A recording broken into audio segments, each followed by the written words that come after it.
30,000 ang biktima, and yet doon sa warrant of arrest, ang sinasabi ang biktima ay 43. O di ba ang laki naman ng diferensya ng 30,000 at saka 43? Hindi natin minamaliit yung 43, marami pa rin yan. Ang sinasabi nga natin, dahil ang karapatang buhay ang pinaka-importante sa lahat ng karapatan, isa lang, dapat maparusahan. Hindi po issue yon.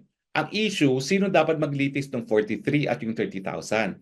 Kasi kapag 43, kayang-kayang litisin niya ng Pilipino na hukuman. Sa katunayan, isa ako sa naging prosecutor ng Maguindanao Massacre, 58 victims. At napakita natin na kaya ng ating hukuman na magbigay ng katarungan doon sa mga kaanak ng 58 victims. So yun yung konteksto ng sinabi ni Inday Sara Duterte. No? Wala po siyang sinasabi na baliwala yung 43.